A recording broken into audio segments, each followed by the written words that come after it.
The Keith Lee and Tendernism situation is sad. Keith Lee is back in the news once again in another controversy, and he is still unproblematic. It's the nature of his content. He will always be in controversies, but he will always be the unproblematic one because he's trying to spread goodness and generosity in a corrupted world. So he recently went to that famous restaurant for Tendernism, Destination Smokehouse, with the old black man who says Tendernism, and he does the whole, meat falling off the bone thing, and he wanted to try their food. He wanted to do a review of their food. Now, Keith Lee's review of the food, it wasn't like crazy awesome good. It was just very average review, and that's what Keith Lee is known for doing, giving very honest, truthful reviews. He doesn't care who you are, what you are. He'll give you a honest review.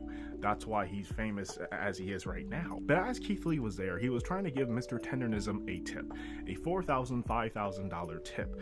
But unfortunately, the bodyguards to Mr. Tendernism would prevent this. They would tell him, they would deny the money, they would deny even holding the money from Keith Lee to give to Mr. Tendernism. They would just deny Keith Lee.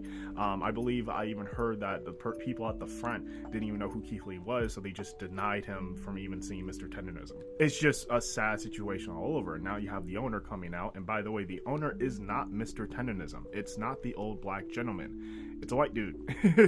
And he comes out and he was like, well, if we knew if Keith Lee was out there, we would have stopped the podcast and Eddie, whatever, and went out there and meet him and everything. It's like, okay, whatever. Entire reason why Keith Lee goes to restaurants incognito mode, even having his family sometimes go in to retrieve his order, is because he doesn't want to be given the celebrity plate, if that makes any sense. He wants to be given the common peasant plate. He wants to see how these restaurants actually treat people, not treat celebrities. And that's why Keith Lee is famous for what he does. The poor Mr. Tendernism, he's just right next to him, just like this old man, just like, yeah, and he's trying to, stick up for everything. And they're just trying to save face at this point. And I feel very bad, more so for Mr. Tendernism, not for the owner. But Keith Lee has moved on. Keith Lee has moved on. He's somewhere in, I believe, the Philippines right now, or Hawaii. I could be wrong, but he's like somewhere, doing collaborations with this person named Brett. I don't know who Brett is, but like I know they're a person. So yeah, they moved on while Destination Smokehouse is trying to survive and recover from this terrible PR.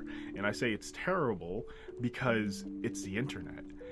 And knowing Keith Lee and his impact on things, his influence on things, colliding with Destination Smokehouse that already had somewhat of, in my opinion, of a bad rep, because when people figured out that the old black gentleman didn't own the company, people kind of like, especially when the owner was a white person, which, by the way, there's nothing wrong with white people owning companies. It's just the look of it is just kind of disingenuous when you have this old black gentleman being the mascot basically, and then we figure out that he doesn't own the company, but instead white people do.